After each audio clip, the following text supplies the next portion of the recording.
The deals I'm working on right now, the ones that actually matter, the ones worth real money, I didn't go find any of them. They found me, and I know exactly why. But I'll be honest with you, it's probably not what you'd guess. So if you're in professional services, whether that be banking, law, accounting, consulting, real estate, whatever it is, and your pipeline feels a little too dependent on the people you already know, then stay with me here.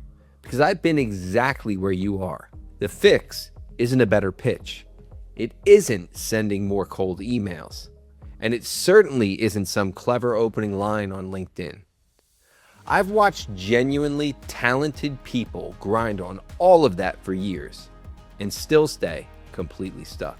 Not because they weren't smart enough, not because they weren't working hard enough. If anything, most of them were working too hard at the wrong thing. The thing that actually changed it for me was a decision I made almost 20 years ago. And here's the strange part. It cost me nothing. It looked like nothing at the time. In fact, I almost talked myself out of it. Let me tell you what it was. I've been doing this for about 20 years now. Commercial banking, M&A advisory, capital formation. I've closed deals worth hundreds of millions of dollars. And when I sit down and trace every one of them back to the very beginning, they never start where you'd think. It's not with a pitch. It's not with a cold email. It's not with somebody hitting connect. They start in a room, a specific room, a conference, an association dinner, and one time, a board meeting I almost skipped. That decision I made in my early 20s, it wasn't a job I took. It wasn't a deal I closed. It was a meeting I showed up to with nothing to offer and nobody to impress. The Association for Corporate Growth, ACG New Jersey. Now, I wasn't anybody yet, but I was building and I was hungry, but I was still unproven. And I didn't go because I had something to sell. I went because the people I wanted to be around, they were going to be in that room. And that was the whole plan. That was it. So I showed up and I listened a lot more than I talked. I bought more drinks than I asked for favors. And then I did the only thing that actually matters. I went back the next month and the month after that and the one after that. All these years later, I'm currently the vice president of ACG New Jersey, and I've sat on the board for the past 5 years. And the best relationships that I have in this business, the ones that have brought in more deal flow than any marketing I've ever paid for, every one of them started in that room. Before I had the title worth mentioning, before the track record, before the book, before the podcast, back when I was just a guy who just kept showing up. Now, here's where most people get this wrong. They treat the room like a transaction. You know the type. And if we're honest, we've all been that person at some point. You walk in with a stack of cards, your elevator pitch polished, and a mental list of everyone you've got to corner before you leave. And the room feels it. It always does. People can tell instantly when you're there to take something. But let me be straight with you about the other side of this too, because there's a version of just get in the room. That turns into a really expensive people watching experiment. I've seen people drop thousands on registrations, fly across the country, the hotel, the dinners, all of it. And they come home with a stack of cards that they will never, ever follow up on.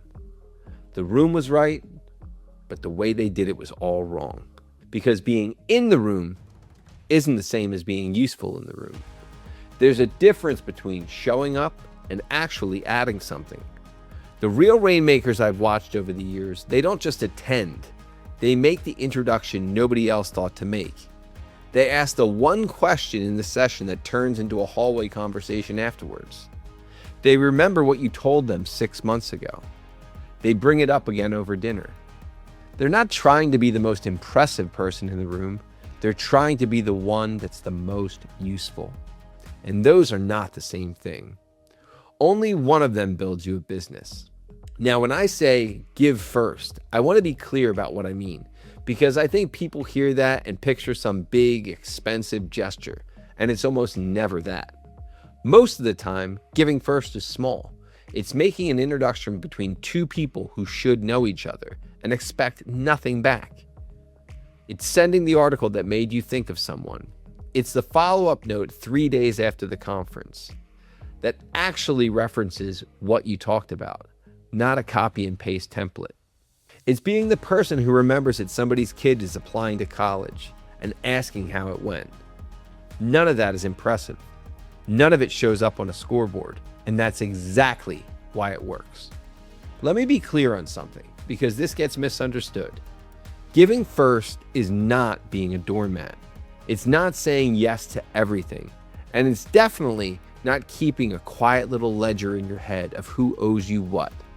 The second you're keeping score, you're back to treating people like a transaction, and they can feel it. Real generosity doesn't track the return.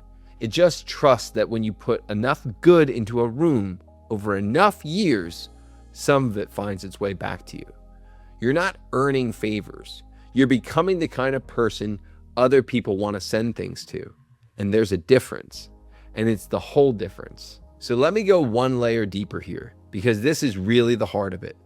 The most valuable thing you can build in a career like ours isn't your expertise. It's the trust and the goodwill you stack up over years and years of giving first. Some people call it networking. I never loved that word. It sounds like you're collecting people. I call it relationship equity.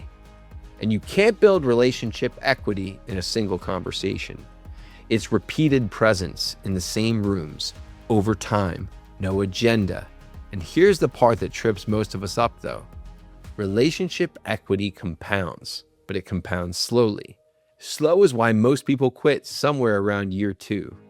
They show up to a couple of meetings at a couple of conferences and nothing immediate comes out of it. And then they decide this whole thing doesn't work. But that's like planting a tree and then digging it up in the spring because there's no fruit yet. The people I know who built real practices, they stayed in the same rooms long enough for the trust to mature. Long enough that eventually they weren't the new person anymore. They were the person you call. And the best of them share one quiet habit. They don't walk into a room asking, "Who can I meet tonight?" They walk in asking, "Who can I help tonight?" I know how simple that sounds, but it changes everything because the room remembers. It remembers who gave long before they ever asked for anything. So why do the deals find me now? Why is it that I'm not out there chasing them anymore? It's because for 20 years, I kept walking into a room with nothing to sell, just to be useful, just to stay close to good people, just to give first. And at some point, I couldn't even tell you the exact moment, the room started paying me back. And that's not luck. That's relationship equity compounding. It's slower than a cold email campaign, I'll give you that. But it pays better than any marketing budget you will ever have. And you cannot build it from behind a screen. So here's what I want you to sit with. What's the most important room in your industry? The one where your best clients, your best referral sources, and your best future partners actually spend their time. And the real question is, are you in it? Not watching the live stream, not following the hashtag, in it. And if you are you walking in to take something or give something? Listen, pick the room. Show up before you need anything from anyone. Stay a little longer than feels comfortable. Give more than you take. And then, this is the hard part. Do it again next month and the month after that when nothing's happened yet. And then do it a year after that. Do it for 2, 3, 4, 5 years and come tell me your pipeline's empty. I don't think you'll be able to. I'm going to keep building this out one idea at a time every week. Something I've actually earned over 20 years in this business. What works, what doesn't, and why relationships still beat everything else. If that's useful to you, come along for it.